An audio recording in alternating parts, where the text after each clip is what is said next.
Hello. My name is Nicholas Leung, and you may know me as the voice of Dan Heng in Honkai Star Rail. And you are watching and listening to the Points of Experience podcast.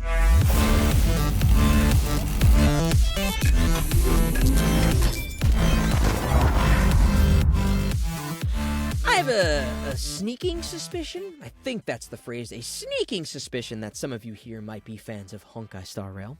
And as you've just heard, we've got Nicholas Leung, the voice of Dan Heng, here on the Points of Experience podcast. Honkai has taken the world by storm. It's been a year now. I cannot believe that. And his performance has been a standout, and I think really...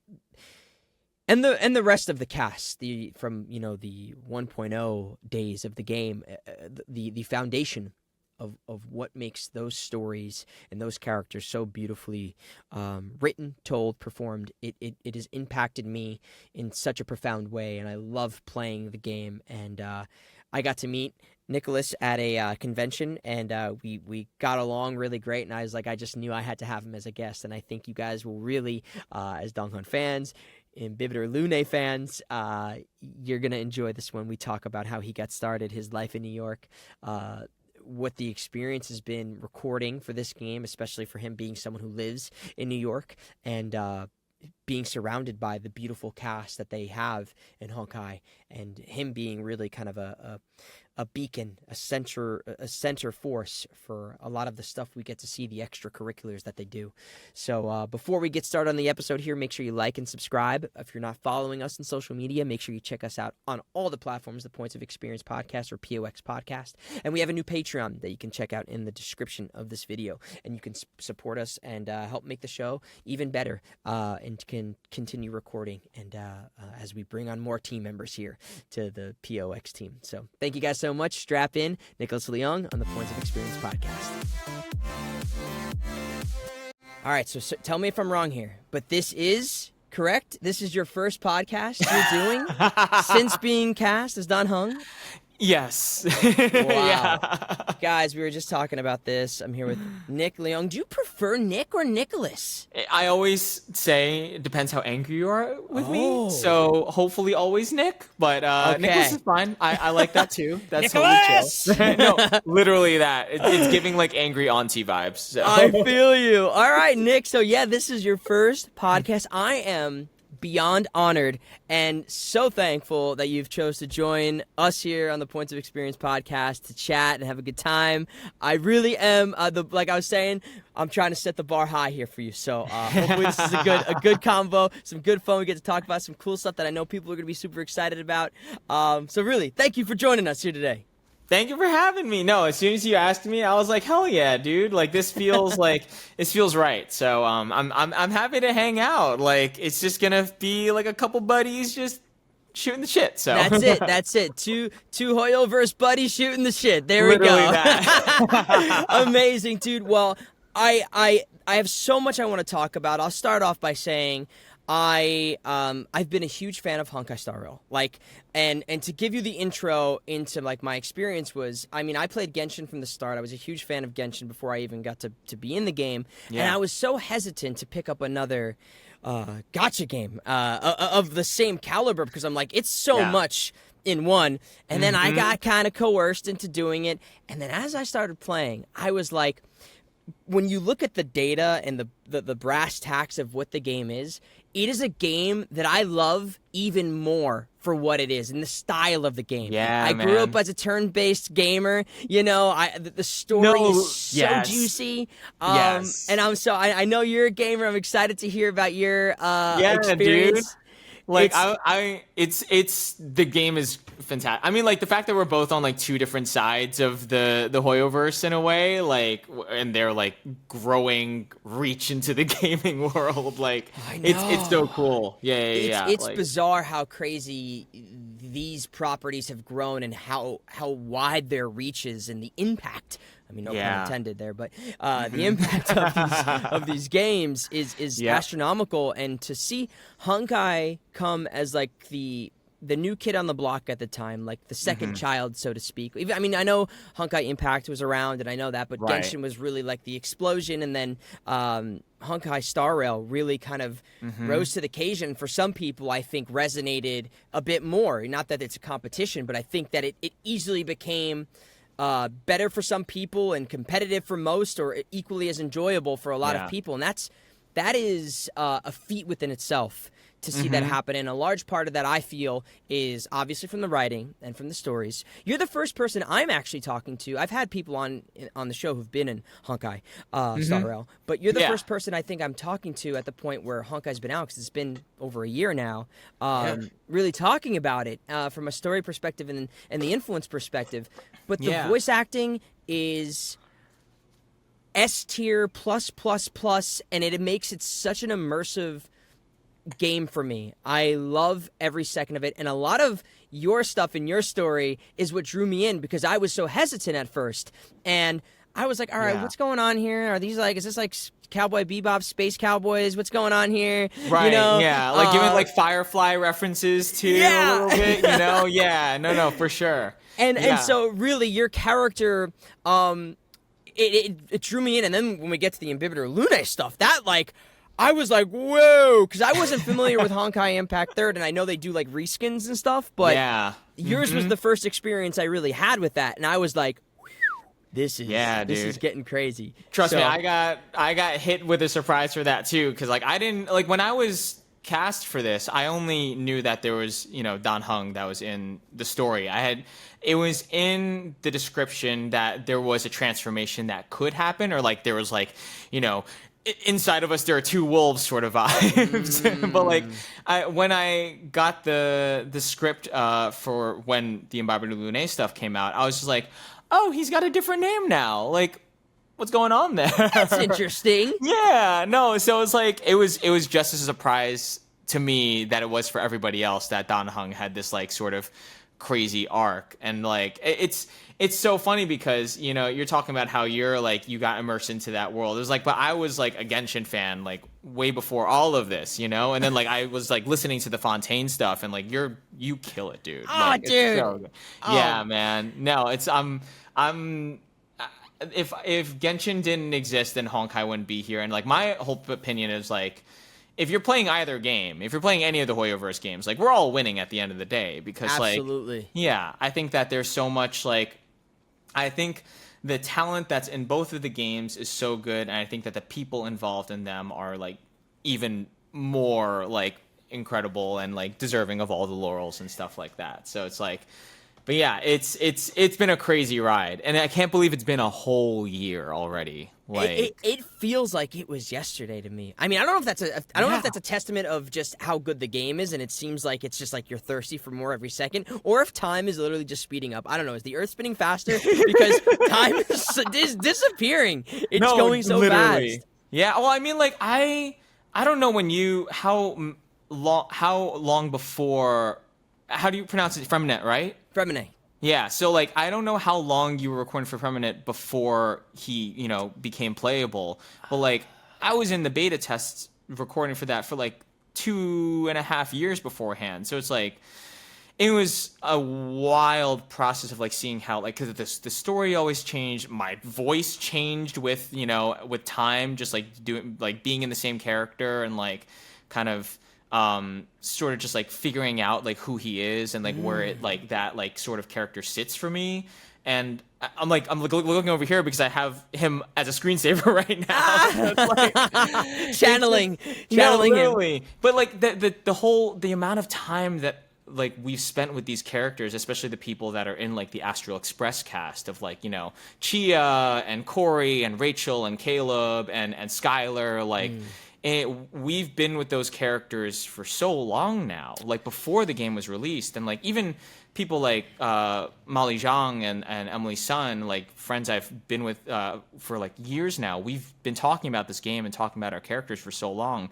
And I feel like people don't realize that until like we like start talking like, yeah, we've been with the beta and seen this game develop in like crazy ways. So like I don't know what that experience was for you in Genshin. Vastly different, but fascinating nonetheless, because you're talking about having so many years to see the game grow, see the game change, see your character change, figure out where that like the pocket is for all of that. That's a fascinating point of view to come into a game, and you see that, I think, too, with that cast that you have. And I feel like you almost, I don't know if this is a correct characterization that you would say, but you feel like a bit of a central figure to this familial aspect that I feel with the Honkai cast, where you all feel connected in a way that's very unique, and it's very wholesome, and especially for fans' perspectives, I feel like they love to have that. And there's more we can talk about, obviously, with the songs you guys have done, and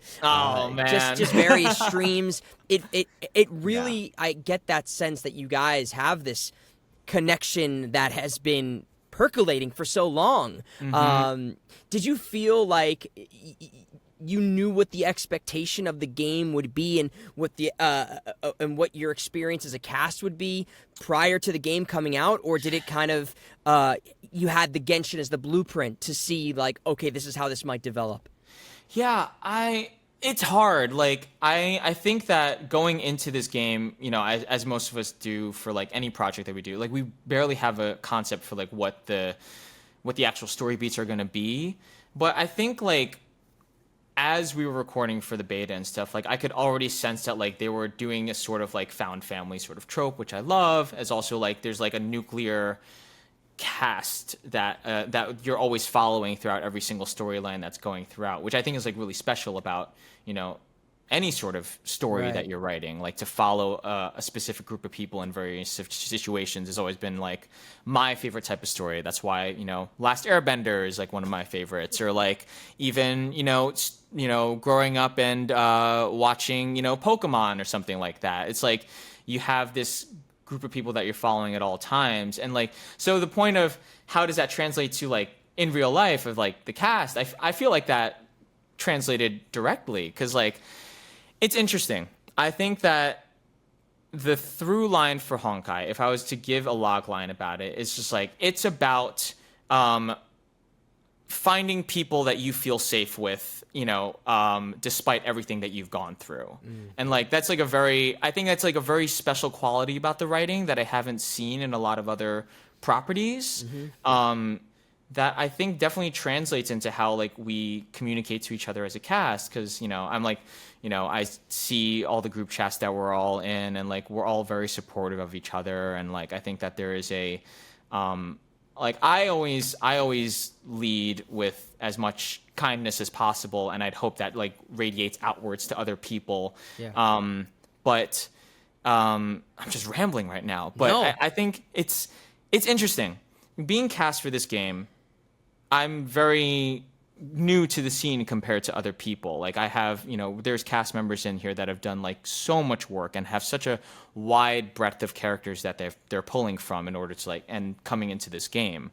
But it was like a really interesting mix of people being cast, because there was a lot of people that have not done this before, but have been acting for X amount of years, or been like, been in this world in some shape or form for a certain amount of time. Right. And I think that made a really good mix of just personalities that were bouncing off of each other, because you had someone like me who's like, you know, fresh baby faced in this world, like, oh my God, I'm just so excited to be here. And then other people that are just kind of like, this is a really cool job. It's not my first, but like, I'm excited to make this one, you know, special. And that sort of mix, I think, just lended itself to a very nurturing environment of just kind of like, people reaching out and being like, hey, like, you know, is there anything you need? Is there something that we can, like, I can help you with? Or like just to like hang out and just like talk about really anything. Like, I think that it is a really special quality about this cast that I've been very proud of, strangely. Like, even as the cast grows, because the nature of these gacha games is that like these casts are going to become upwards of like over 100 people eventually, depending on how like the longevity of this game is, you know? So it's very special to be able to maintain that as the cast is growing, and like I still see that as a years later since the beta, like it's still a through line for us. I love that. I really appreciate it, and I know the fans appreciate it, and it makes playing the game and the social experience of it, because it's such a viral thing in the way that it reaches so many people. I mean, even seeing you guys, what you just did with Andrew for Boot Hill, it's like, you know, to see the love, you know, be a consistency thing, and to see that love and attention being throughout a year later, it's really special, and I think you're a huge part of that being a beacon to spread outward from. So I love it. I love it as a fan and as an experiencer of it, and I know other people do. I would love to, because I have a question that I would like to get to, but I think it's probably smarter if we start kind of from the beginning for a bit to make sense of the question. Sure. Because as far as I know, you grew up in New York, right? That's where you have lived your whole life? Yeah. And you Born still and live raised. now? Yeah. Yep, exactly. What part of New York, you said? Are you Sheepshead Bay? I was so my family grew up in Sheepshead Bay. I grew up in the Upper West Side, so a little bougier than that. Sure. Well, Sheepshead Bay has yeah. some areas, so you know. Exactly. What part did you grow up in again? Sheepshead Bay, Garrettson You're in Beach. Sheepshead That's Bay. why. Yeah, exactly. There we go. As soon as I met you, I was like, I don't know what it is about.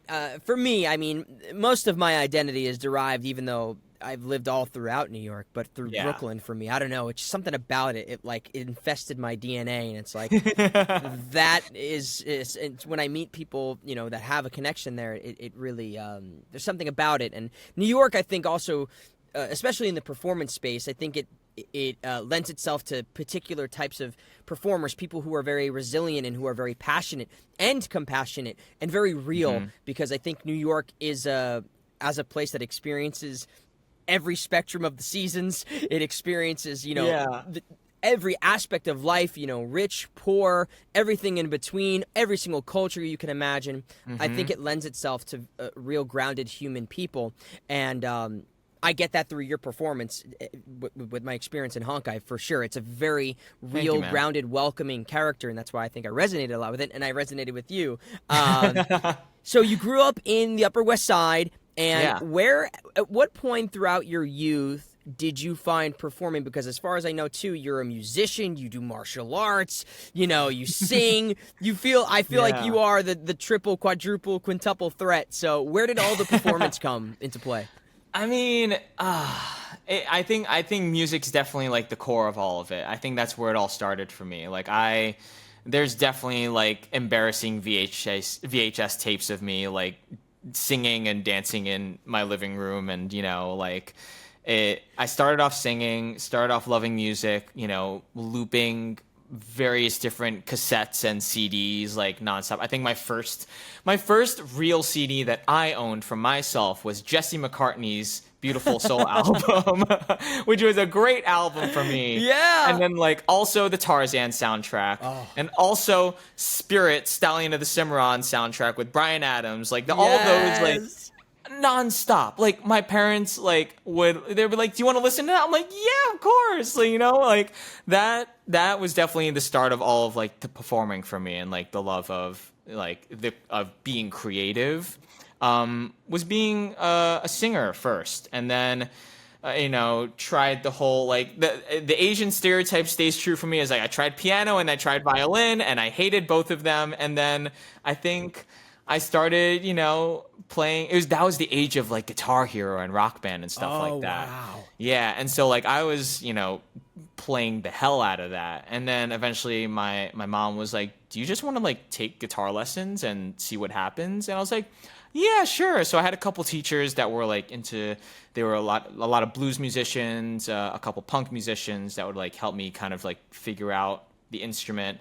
And then after I think after a year of studying with them, I just kind of moved on to just like listening to music and like figuring stuff out on guitar on my own. And I was a massive Green Day fan, so like I was like I could my guitar fun fact is I could probably play through most of their albums like just from memory because I'm just like Whoa. I sat in my room for so long Look up the tabs online or whatever and just looking at the tabs or even just like watching like live performances and being like, oh, like that's where he is on the fretboard. Okay, like that's how he gets that tone. And it's like I was such like I was obsessed. Like it got to the point where I was like grounded in high school, and instead of taking away like my PSP and my and my GameCube, it was like, I'm gonna take your guitars away because you can't play. Wow. And I was like, that's how obsessed I was for a while. And I went to LaGuardia, and I was surrounded by all of these like musicians as well, and like they're all so fantastic, and like a lot of them still do it. So that only like exacerbated the fixation. But it started off with music. Did your parents play, or how did they introduce music to you? Obviously, you were listening to these other soundtracks, but were they were they artists, or was it just like you brought it up from having heard the music one way or another, and you're like, I want to try and do that? Yeah, my mom is in fashion. So like she was always like connected with the entertainment world because like I feel like fashion and music always kind of bounce off of each other. I feel like those two worlds specifically like influence each other so much. So 1000%. Yeah, like she one day brought out like a whole like sort of like CD book of all these like different albums, and they're all signed by like TLC, the Spice Girls. She has like signed things from Usher and Christina Aguilera when they were just starting out, and like the early 90s, early 2000s, late 90s. Like it was like, so she's had her finger on the pulse for a while. Wow. And so like anytime I'm asking her about stuff, like she generally is like in the know. And even when I get mad, I'm like, you don't know that much. And she's like, she ends up being right about that. In true parent fashion, of course. Exactly. Her first recommendation for me, music-wise, was Jimi Hendrix. Wow. Yeah, her whole family, like she grew up going to the punk scene and stuff like that. So she went to CBGB. She went to like, I think it was like the Pyramid Club or something. And she was watching like Blondie, the Ramones, like all the American punk scene. When I was in high school, she took me to the Met Museum does all their like Met Gala looks like every year, and so that Met Gala look was punk fashion, and so that like really influenced me and like my taste because like seeing all these different designers that have like sort of commodified off of a style that was based off of like a lower like class like based out of poverty, and so it's such a strange like bounce back and forth between music and fashion that was always like I think ingrained in my life, but also influenced a lot of my tastes, a lot of what I listened to, a lot of like what I enjoyed like watching, and so I think it started off with that, and my mom helped me kind of like introduce me to like where all of these like sort of like the deep lore of all the music that I listened to and stuff like that because. Yeah. So that influenced you to go to LaGuardia because you wanted to pursue music, or was acting and performance a part of that at that point? Man, I hated acting growing up. Whoa, okay. Let's hear this. No, like I wanted, like I was always a very like animated person. Like I played Super Smash Bros and all these things, and like my cousins and I would like play fight, and I would pretend I was Link and like I had the wooden sword, or like I'd watch Yu-Gi-Oh and stuff like that, but I never wanted to do acting. Like I was just like a goofy kid, and like I always think like I'm just like a goofy guy. So me too. So you're in good company. Yeah, right. We're all in good company here. But when I went to LaGuardia, I was a choir boy, and I was learning guitar and stuff like that. And I was like, I want to be a musician. I want to write music. I want to exclusively be like a singer-songwriter, join a band, make a band, something like that. And then after freshman year, I was like studying voice performance there. And then sophomore year, my late vocal teacher, Mr. Johnson, came up to me and he was like, "You should join the show choir." And I said, "No," because I don't like musical theater. I hate it. And then as time went on, I was making a lot of friends in the vocal department. They're like, "Oh, have you heard this musical Spring Awakening or Rent? Have you watched Next to Normal? Have you?" And that was the age of like I think pop musicals were starting to like really come up. That was the year of Memphis. I think I was in my sophomore year or something like that. And like listening to those shows like integrate a lot of the music that I loved. I mean, like, did you see American Idiot on Broadway? Of course, one of my a friend of mine was in that when I was sick. Gerard Canonico, he was. Oh my God, Gerard is yeah. He was. He's his father sick. was my music teacher when I was in elementary school. Crazy No enough. shit. Oh, Yeah. that's so cool, man. But like, and they killed that show. Like, it's that was the age where like I think pop musicals like were really starting to make like a resurgence. Like I know like pop music has always kind of been in like the musical theater lexicon, but I think that was like a new zeitgeist for like albums or like artists getting adapted into a lot of musicals. So especially when I saw I saw in college, this is way after my musical theater thing, but the Def West's version of Spring Awakening, and like watching that, and it's just like hearing that type of music. Those were my first songs that I did in my book. Don't Do Sadness was like the first song where I was like, I can do musical theater, so I totally get it. Yeah, and like that really, I gave in and told my, Mr. Johnson, I was like, sure, I'll give it a shot, and I learned one song, Glory. I was like, when the musical theater unit came up for vocal performance, I was doing Into the Woods and all that stuff. And it was so fun. Like, it felt like it really like unlocked like a gate to a bridge that I've been waiting to cross over but couldn't find it, because music for me, it's weird. It's like that's like the most vulnerable I feel as an artist. Like, I think acting, it came to me in a very natural way. Not that I was like naturally good. It just felt naturally good to do. Right. But like music for me was always so vulnerable, because like that's coming from me, and like that's my writing. Those are my like riffs that I'm writing, and that's like those are straight brain babies out of my brain. So it was kind of like that bridge of like, oh, I can like embody another story but still bring myself to that. Right. And that blend, I think, made me feel really safe as a kid. So that's where that started, is in high school, I think. And then as high school kept going, I was still doing, I was still part of a youth choir within New York City, and I was traveling a lot with them, and I was performing with them. And again, just like surrounded by a lot of people my age that had a common interest and like a common passion for what they were doing, that really kind of kept me going. Especially when like I decided that that was something I really, really wanted to do, like for a career. But then like, I had a whole undergrad mishap where I was going to go to the West Coast for USC. The scholarships like didn't work out. And then I ended up staying in the city, and I tried going to business school. I hated business school. Accounting, one of the worst classes I've ever took in my life. And then I made my own major, which was is marketing and management in musical theater. And I was like, okay, maybe I'll do administrative work in the nonprofit world. And like, as you know, like there's so many amazing off-Broadway theaters that like do incredible productions. Like, so I was like, oh, that could be a world that I want to find myself in.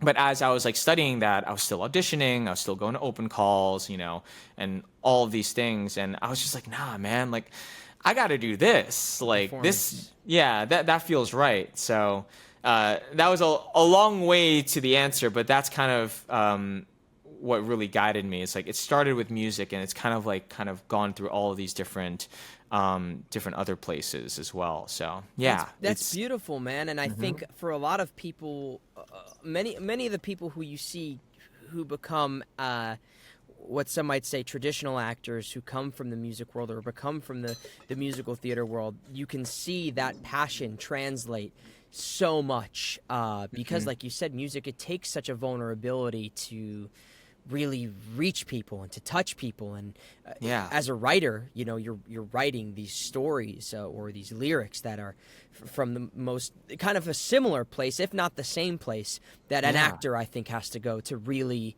connect with the audience. So it seems like a very, I'm sure, as much as I have performed, I haven't performed probably nearly as much as you in my life. I've played in bands and I've done some musical theater, but and I've written some music, but it always feels like it's that same chord You know, it's like you're walking into like almost like a, you know, Kingdom Hearts by chance, you know, like the yeah, of course, the little sphere oh my area. God, yes, it's like you're entering exactly. into that place, and it's like one door is the acting door and one door Yeah. is the but it's all coming from the same place. Which weapon is going to give Yes. you like the MP versus like the oh yeah, I like always. It's so like and like I think nowadays it is such a like regardless of what you think of like the I guess like the age of being like online and like content creation and stuff like that, but like it is at the same time such an encouraging place for people to like really like pick whatever path they want, and that's not like the right or wrong thing to do. Like I feel like, I'm not sure how you felt, but like growing up in, you know, in a performing arts training environment, I felt like there was like a very set way of doing things. Like there was like tips and tricks you had to follow in order to get in there. But like nowadays, like there's so many different avenues. Like it's almost like decision paralysis. But at the same time, for the people that are really confident in their voice and what they have to offer, like there's so many different like amazing perspectives. Oh my God. I just found this YouTuber who I love. I forgot her name now, but she does these like cinematic, like narrative style vlogs of just like her life and like how she like lost her of like loss and like traveling and all of these things. I'm just like, how could that exist in like 10 years ago? Like I think it's just so cool that so many people are encouraged to be creative in their own way, and somehow they will find people that will consume it. And like at the end of the day, like as much as creative work is self-fulfillment, like we all want some sort of audience in some shape or form. And to find that audience like in such an honest way, like I couldn't imagine doing that when I was in high school or college, you know? Like it was such a different landscape. So now I think that it's a beautiful thing to be able to see so many people be able to find their own way in and find people that they can connect with in that way. So I think that is a beautiful thing that I've learned to embrace throughout, you know, the past few years, I think, since I started voice acting, because I think finding myself in voice acting, it's almost as if I felt that same bridge that opened for me when I was in music and going into musical theater. That same bridge a similar bridge has opened up for me again. I'm just like, oh my God, like this feels so good, you know? Like it's like I'm still learning how to be like improve myself in it, but it feels good. Right. And like I feel like I would love to hear like what you think about that. But Very similar, I think. Yeah. Yeah, I would say, I mean, my people have heard my story here a billion times, but the long story short for you is I started out doing theater, and I moved into doing, you know, TV and film and stuff, and I was always doing voiceover. I always loved anime, but the second I was like I had an opportunity to do voiceover for cartoons and things like that, I had that same feeling where I was like, I don't know what this is, and I'm resisting it with my whole being, because I believe that my path is this way that I wrote down on a piece of paper one day. Yeah. But this door I keep walking around, and this door keeps opening, and it feels good, and it feels right, and it's answering me every time I call out to it in a way. With the yes. And I'm like, why am I so resistant to walk down this path? And when the second I did, I had that feeling that you're talking about. Of it wasn't necessarily the to a certain degree. My journey didn't start there, but it ended up the majority of there at this point in my life. But in the same beautiful way that you just said, because of all of the access and abilities that we have as individuals to create and put our stuff out there, it's not the end all be all either. We have the freedom as creators, as artists, to change at a moment's notice, to try something new. To me as an actor, I mean, to see you guys bridge the world of being a voice actor in a game, and then creating music that's within that game with the other voice actors. That to me is such an example of the beauty of social media, of things like YouTube and content creation, and having artists who can show all of their skill sets at once. It is no other time in history were these types of things possible. It's incredible. Like I was talking to my friend earlier today about this, and it's like it is such a strange feeling for me because it's almost like my partner and I always talk about this, where it's like almost like you're keeping your baby self happy or your child self happy, and like this is making like teenage Nick really happy because he's always wanted people to.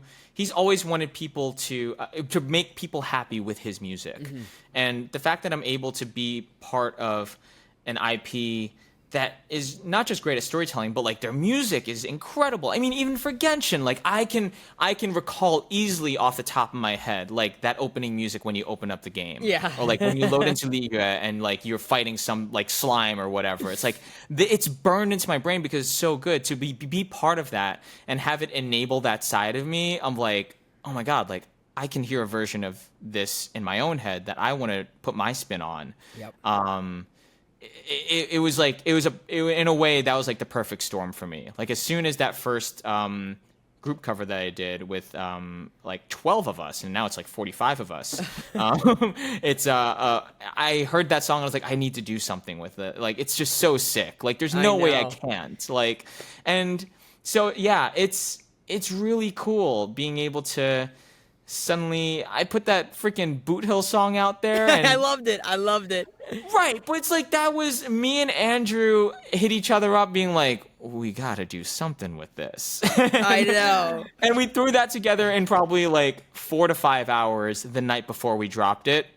And like I like wrote up some dumb lyrics or whatever and put it out there, and now it's got like how many people watching it? Now it's just thousands. Like this is it's crazy. We need like, the full version is really the moment that we're discussing. Right. It's coming. But no, like it's I think that's such a unexpectedly beautiful part that I found with the people that I've been able to like meet through this. Like it feels like through Honkai I've met more than just like colleagues and coworkers, but I've met like really like strong friends that have been willing to like be down for these things that I asked them to do. Like I've gone so many brief years. Like I'm not like, seasoned, by any means, but I have asked people to collaborate before and it just doesn't line up sometimes. And that's not like a criticism on the people that I've asked or whatever.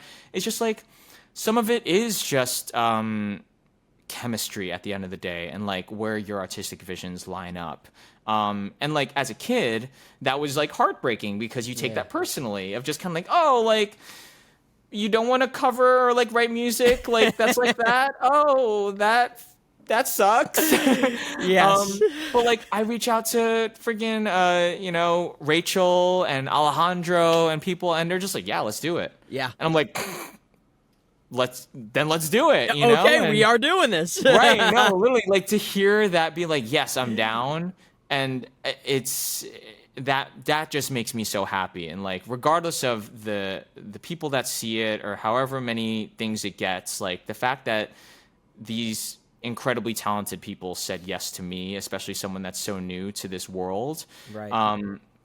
It's true. Like it still floors me. Like I still go back to like that cover that I made a year ago when I was like, haven't done music production in however long. And to do that and pull that off, I still go back to, I'm just like, I can't believe that happened. Like, and I can't believe it made so many people like so happy. And, growing up, if I saw one of my favorite actors like do something like that, it's like the ultimate wish fulfillment. I know. Of like, oh my God, like all my favorite characters are coming together to like do this thing. And like, it became something special that I didn't expect to be so special, It's quite remarkable. And I think it reminds me too of, because I grew up in doing theater. Yeah. Voice acting by nature, for people here who don't know by now, if you're just listening to this episode, we don't record in a group. We're not like, you don't show up to the studio and meet all of your co-stars, and you don't all like go out for lunch beforehand, and you don't party at the end of the show, and there's not always like a premiere or thing like that. It's like, it's a very independent contractor, so to speak. You're very much in, you do your job as a mercenary, and you're out. And what happens specifically in a game like this, because it is quite unique to, I mean, Genshin and Honkai, and I can't really name many other properties so big in scale that are doing similar things in this nature.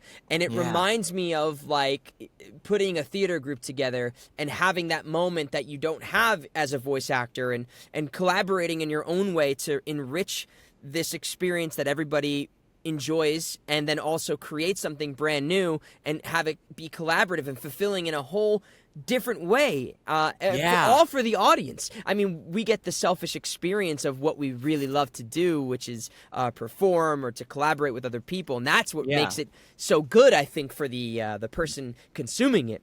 But it really reminds me of, like, old school theater days of just getting a group of people together and you know, grassroots, getting people to see your stuff and whatever it was, just to make something for the love of it. It's such a theater mindset of, like, I feel like theater kids, like, for all the flack and, like, memeing that they get, like, we're also, like, the most, like, scrappy, I guess, like DIY people out there. Like, I remember like sitting in my college black box theater, which was, like, you know, full of asbestos. Definitely, like, took years off my life being in there. But, like, we're painting the black box ourselves. Yep. We're, like, setting things up. We're asking our friends that, like, are musicians, but, like, doing different majors, like, to be in the pit for, like, our student-run musicals. It's like, that spirit takes you such a long way, you know? And, like, not to say that people that don't do that are, like, less off, but it's just, like, I'm so thankful for that time where I was able to, like, figure out, okay, maybe I can do it myself. Maybe I can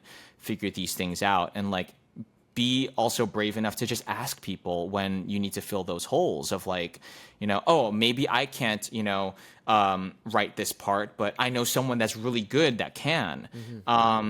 Also, the whole, like, voice acting thing, like, just, okay, but imagine when you and your other, like, in-game siblings can, like, asking them to do a scene together. It would be so magical. Like, I wish they did that more. Because, like, I would love to do, like, have you, how caught up are you on the Honkai story? I'm all the way through. Imagine those last scenes with, like, the Astral Express family. We were all in the same booth together. Bro, I mean, for you guys, that would have been just, not that your guys' performances are absolutely exceptional, and I think it is a marvel every time I experience a game, because I have such a, you know, like, I know how the sausage is made, so to speak. So to see it become so good, despite knowing that no one is in the room together, and to have it feel always so organic, I'm always my jaw's on the floor when you feel like the bounce back between, when you feel the give and take. It's always a marvel to me when that happens. Instinctually, and direction is always a huge part of it. But for sure, it would have been probably a different experience for you, no better, no less. But it would have been different, you know, and it would have fulfilled something that we don't really get to do that often. So like, the gratifying moment for me was hearing Andrew and I's performance bounce off of each other as Boot Hill and Dan Heng, because like, I've not met Andrew before his performance. Like, I've heard about him through friends and stuff like that, you know, just that he's, like, you know, fantastic guy, fantastic actor, etc. Also a musical theater kid, like, you know, it's like. And then hearing that performance go off, which is, like, thanks to the writing, thanks to the directing, like, you can feel those characters just jump off the page. Hearing that was so fulfilling for me, because I was like, that's exactly how I imagined it in my head. Because I feel like, as in voice acting, you're doing so much imagining in your mind of, like, okay, I know what Damon sounds like. Right. But I know how he may interpret this line, but this is just a guesstimate. Like, I don't actually know, and chances are, like, you don't know if the person has already come in and recording, and you rarely have the time to be like, hey, can you just pull up his reference just so I can, like, get a feel of what's going on? But, like, you don't have the time to do that, you know, they haven't come in yet, etc. So hearing those scenes play out and be like, oh, it's like, it's snappy, it's comedic, like, the characters feel so, like, in the pocket and are bouncing off of each other so well. It was just like, I was very, that was a very reaffirming moment for me. It was like, okay, maybe my mind works in a productive way when it comes to that stuff, you know? It really was. I mean, Penacony has been chef's kiss. It's so enjoyable, and it's a different experience for me too, because I mean, I played Genshin and I stream a lot of Genshin, so most of the times that I'm experiencing the story is through streaming it. Which, Yeah.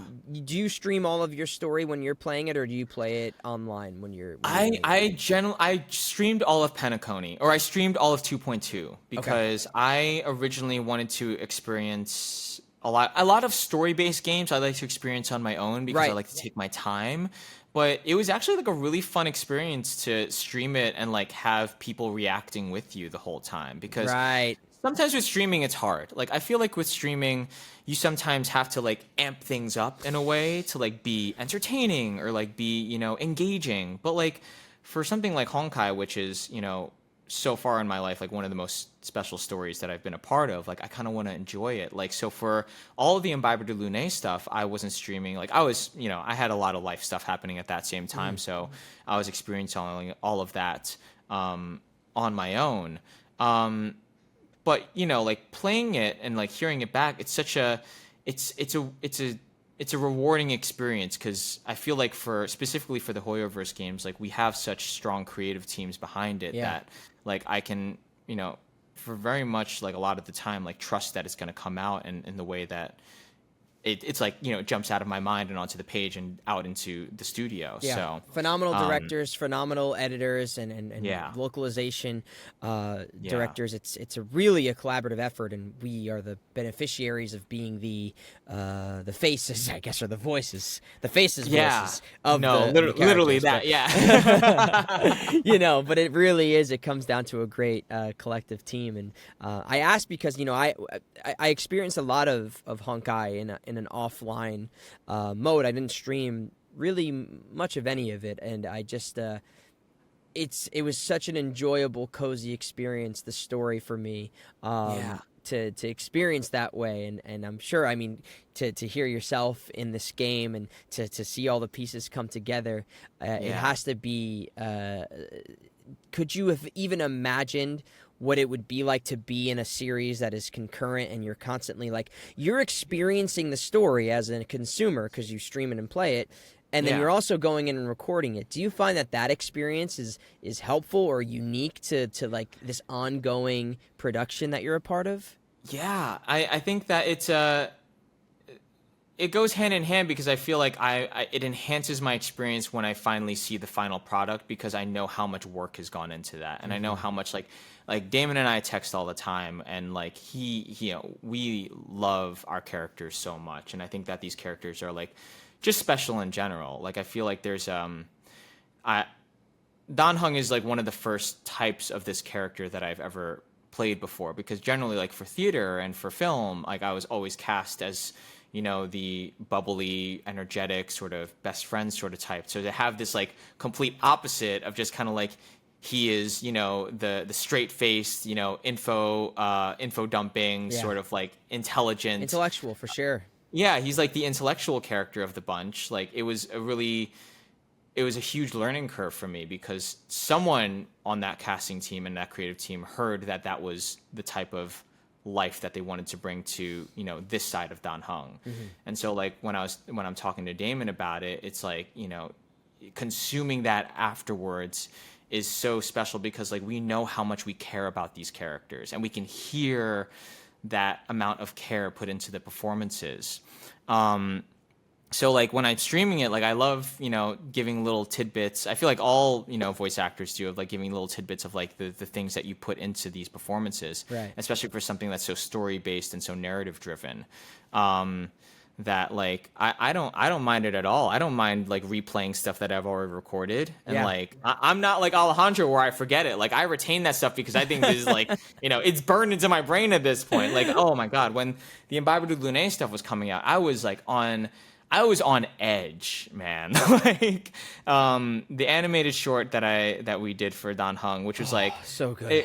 It was incredible to even like just watch it all together. Like Yang does an incredible job, like as Dan Feng. Like I had no idea it was gonna be Yang doing that. So it's just kind of like every time I learn another person that I get to like play counterpart to, I'm always just like, holy shit, man. Like I love being a fan of my friend's work. I know. And that's just like that's what this is for me. Like you know, as much as I bully Caleb, I also just like think that he's a fantastic actor. Phenomenal. Like he brings so much life to the lines that he has and the story beats that he gives. It's just like it's so good. And like I just love it. Like, I don't know. I don't know if that's a good answer for that, but I just love this. It's a great answer, and I think that I'm the same way. I like to play through everything and to see it. I like there are actors, like you said, some people don't remember or some people don't like to see. It's too much of a critical thing for them. I am constantly mining for any way I can help the story be more truthful. Not necessarily better, you know, because things change and things evolve, and I'm such a, and I don't know if you're an actor like this in the same way or not. I like to know as much as I can. I like to be as informed as I can, and then throw it all away, and then let it be what it is, you know. And man. That's just the way I operate. And some people have their own methods. I don't know if that's helpful for some or hurtful for some. You know, sometimes it hinders, but you know, that's how I am. I fully agree with you. I think like I love getting as much information as possible on the thing that I'm about to go in for. Like, you know, I just recorded for a project recently, and like I tried to scour the internet or like scour my sides that I originally got from the auditions and like see what I can get. And then like you said, you just kind of use that as your backdrop. Like there's something in an acting class that I did. It's just kind of like at the end of the day, the prep is like the cane that you walk with. Like at the end of the day, after you've healed up from an injury, you don't need it. But if you do feel like, oh, there's something I need, it's there to hold on to. Right. But like you don't rely on that for the rest of the time. Like it's just there. And it's there to like something along the lines of, okay, you like paint the scene in your mind and like you see a tree. You don't actually have to see that tree the whole time. But if you ever need to lock back into it, you know where that tree's going to be. Yeah. Like, and that was like a very helpful thing for me to hear, because I feel like specifically for voice acting, it gets like almost overly technical at times. And like that, I used to be that way. And I think in a lot of ways I still am. And especially like that's part of the learning process. Like you get to be technical, you get onto the learning curve of the part of it's like, oh, like I understand it, the gears and the cogs that like make this move. Yeah. But it started getting in the way of like how I was actually like feeling about the work I was doing, especially when I was doing theater stuff. Like I was so, you know, it's like the whole joke about musical theater kids, like, what do I do with my hands as I'm singing this song? You know, like, and like that's such a thing. Is like everyone wants realism now, and everyone wants like grounded performances and stuff like that. So like you get into your head, I was like, what's grounded? Like, what does grounded mean? Is this grounded? Is hands in the pockets grounded? Nope, my teacher didn't like when I put my hands in my pockets, so I'm just gonna put them on my hips. Oh, I'm just gonna stand there. It gets so in your head. I feel like the version of that for voice acting is like, do I have to go up like this, or do I go like this? Ooh, maybe my voice has to be deep here. Oh, maybe I have to like grit my voice like right here. It's just like that stuff started getting in my head a lot. And like it really prevented me from really enjoying what was going on. Like I remember when I was just recording for Dan Heng, especially for the closed beta tests, I was like really nervous because I was aware of, parts of the fan base that, were looking for a certain quality of voice, which is like kind of like the film equivalent of like, someone blonde, blue-eyed, beautiful, playing a certain character, right. And I was nervous about that because like that's not my vocal quality. I'm not like deep and husky. I'm not like sultry or whatever. I'm just like, this is the voice that I was born with, and I'm just going to do what I can with it, you know? And I'll stretch it in the ways that I can and stuff like that. But it got in my head because I was starting to try and do different like tics and like things to like make it feel more like conformative to whatever people were expecting of me, or what I thought people were expecting of me. When at the end of the day, like the thing that made me feel better about the work that I was doing and stopped me from feeling like every recording session I'm doing is just an audition for this character that I've already been cast in and I already signed the contract for, was just kind of like throwing that shit away and being like, look, this is who I was cast for a reason. Right. I was put into this room for a reason. and I have to believe, unless given otherwise, doubt too, that people trust me with that. Yep. So the technical stuff needed to go away at that point. But that was hard because the first recording session I had, I came out of that thing. Oh God. The first recording session I had for the closed beta 1, my power went out, my computer died in the middle of my of a battle pass, and I was traumatized. I had no idea what I was doing. I came out of that session and my mom was sitting on the couch, and like I was living at home at that point still, and I threw my headphones down. I was like, never working in this industry again. They're gonna drop me. Like, it's over. Like, I was panicking. But like at the end of the day, it didn't matter because here I am 3 years later. Thank whoever is out there. Thank the eons, right? Like it ended up being a thing of like all they cared about was the fact that I was this character. Yeah. And like the thing that I just went in and recorded for, like they said the same thing to me. Like they were like, we're so happy that you're here because you are this character. And I went, oh shit. Like it's a hard thing to wrap your head around, you know, but then I think that there's a little bit of patting on the back or self-love that needs to go into the fact that you earned where you are, and people are they trust you, and you know, and you got yourself to where you are, and there's an ownership that's really hard to undertake because you look out into the sea of this entertainment landscape and you're like, why me? Why? It doesn't make sense. But you are there for a reason, and that's man. I in a similar fashion, different obviously. I had been auditioning for Genshin for since the game came out, and countless times. I mean, this was the one character where I think when people heard my voice and they saw the character, they were like, I was not expecting his voice to be like that. Not better or worse, but like comparative to, because Damon plays my brother in Genshin. So they're like, oh, wait, is that... Fremine sounds like he's got like a little bit of a gruffer or deeper voice than Linny, and Linny's supposed to be the older brother or whatever. And I'm like, that was just because what I felt for that character at that time was the way I did it. And it was what was true to me, and it wound up resonating true for the character. You know, maybe other people didn't see it the way I did, and that's why it connected. So you never really know.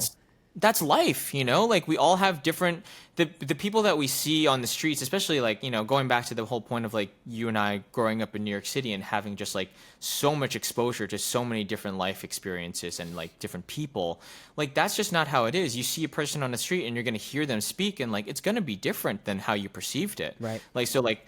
Your performance as Fremine was so unique, I feel like, because it subverted so many people's expectations of the character. Which is, like, what I think the team that does the casting for the Hoyoverse game specifically is, like, looking to do. Yeah. Like, in this world of anime and, like, anime-style storytelling, like, there are very strong tropes and archetypes that are always formed, and, like, which are good because, it gives people something to latch onto. Yes. And it gives people something to automatically relate to in a very quick way, which is why anime, I think, is so popular, versus, like, a lot of, like, Western styles of storytelling, because, there are ways that you can easily find yourself in. But for a Hoyoverse story, I feel like they're specifically trying to subvert those expectations through what they're doing. And, like, the creative team behind it, the directors and the localizers are so good at, like, figuring out how to do that. So, like, for something like Dan Heng, like, it's easy to see the character as someone that's going to play, like kind of sexy and, like, intelligent and, like, but, like, he's a nerdy dude. Like, he sits there in the archives, like, doing paperwork and all this stuff, and, like, March is, like, poking fun at him for doing that, and, like, the main character's also poking fun at him and doing that, and, like, I'm so lucky to be in a role that, like, has, like, a recurring appearance and, like, as, like, a very, like steady role within this kind of, like, story. Right. Of, like, he's always there to kind of, like, support and give, fill in the gaps where they need to be when it comes to people not knowing something. But in those little character moments of, like, I want to bring in the fact that, like, Skylar's performance is, like, very, like, comedic and slapstick and fun and bubbly. Like, that's going to influence mine because in the story, Dan Heng has spent years traveling with March, Right. you know, and like, you know, Chia's performance, like very warm and very like comforting, like that's also going to influence like my performance. And like Corey's very like intellectual, but also like does it in a very gentle way. Like that's also going to influence my stuff. It's like everybody's performance is influencing mine in like a way of just kind of like, I know who this character is, but like there's history behind that. There's lore that like I want to understand as an actor and bring into that. And that's what makes, for me, the character so special, is because like he's all these pieces of other people that he kind of like keeps with him the whole time. Yeah. And like my favorite line in the latest story was my companions, they're also once in a lifetime treasures. And like that's the core of like who he is. Like it's not all of like the trauma that he's experienced as like a dragon boy and like all that stuff. It's like the fact that like that doesn't matter anymore. And like I was like, you know, as I feel like so many people do, they scour online to see how people are reacting to certain lines, and like the whole final fight in Penacony where, you know, every Astral Express member has a line where, you know, Chia has her whole crazy witness the will of the week, and that was incredible. And like, but then some people were like commenting, they were like, you know, Dan Heng saying, you have a noble soul, don't be shackled by the past. It means so much coming from him based on all the stuff that he's gone through so far. Right. And like, there was a lot of, you know, with the Lo Fu storyline, I feel like a lot of people were kind of getting, you know, confused of just kind of like, why would they, you know, show that Dan Heng is so powerful so early on? That feels like such like a late story thing to do. But for me, there's two things to that I would say. It's just kind of like sci-fi specifically, the stakes start here. And you want them to start here because you want that like fantastical element of like it just exploding out into so many different directions. Like you see stuff like Dune, you see stuff like, you know, Firefly, where like it's already starting in such Doctor Who. It's already starting in such an insane place. Yeah. And like people have all of this backstory Star that Wars, comes up. I mean, episode 4, you know? I mean, it's like Literally that. It's just like you're already starting with the fact that the world is over. They're starting anew. There's this new guy coming into town, and he has the powers of people of the past. Yep. Like it's like those types of stories are so exciting because the stakes will always be raised, and they get paid off way into the future. Like if Dan Heng's transformation didn't happen yet, if we didn't explore the story of that the way it did, that story beat for Penacony wouldn't have hit the same way. absolutely not. You know, like it's like for him to say that line specifically, it's just like it brings a new meaning to that, and it makes people rethink the other stuff, which is also why I think the writing in this is so good, is because like future writing, it just recontextualizes things like in such a beautiful way. Someone, you know, Craig Mason said that for The Last of Us. He's like, what is it? Careful viewers of the first episode will be rewarded time and time again. And I always think that for Honkai, I'm just like, careful viewers of 1.0 will be rewarded time and time again. Or like Final Fantasy 14 and stuff like that. It's just like,